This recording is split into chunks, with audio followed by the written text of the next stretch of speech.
Hello everybody, welcome to Saira's Kitchen Corner.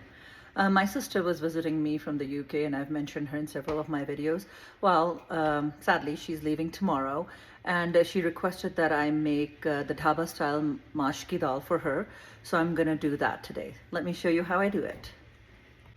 So I had soaked 2 cups of mash dal, it's also called urad dal, for about an hour, and now I'm going to boil it until it is about 70% done.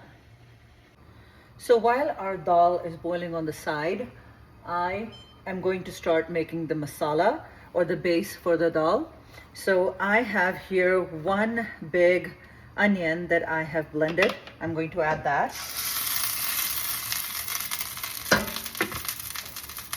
And you'll notice there's a little bit more oil than I would usually use because this dal really needs the oil. Some people make it in ghee. I'm making it in olive oil. It's about 1/3 cup of olive oil, I'd say.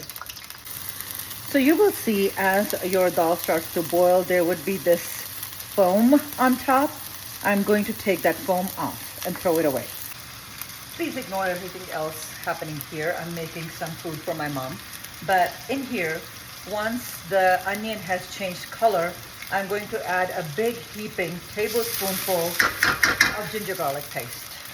So here I have pureed 2 big tomatoes with 1 serrano pepper, and I'm going to add that in here. I had to lower the flame to the lowest heat because it splatters a lot. All right, so first we're going to add a teaspoon of cumin seeds, followed by a teaspoon of cumin powder. I know, you can also use just the powder if you want. You don't have to use both. I love both, so that's why I'm using them. Coriander powder, 2 heaping teaspoons. Chili powder, because we did use a serrano, so I'm going to be careful with the chili and use just 1 teaspoon leveled. And 1 teaspoon of turmeric powder, 1 teaspoon of garam masala. We're also going to add the garam masala at the end. So I'm going to just use a little bit right now. Almost forgot to add salt. About 2 teaspoons. So the dal is about 70% done, you can see. And now I'm going to drain it. You can see that the oil has completely separated in our masala. And now it's time to add our drained 70% cooked dal. Now I'm going to turn the heat on low and let this dal completely cook the rest of the 30%. So the dal has been cooking for about 30 minutes and it is perfect now. The goal with the mash dal or urad dal is that it should be cooked through, yet it should not get mushy, because the moment you overcook it, it's going to become mushy. So here, I'll show you. This is perfectly cooked, yet not mushy at all.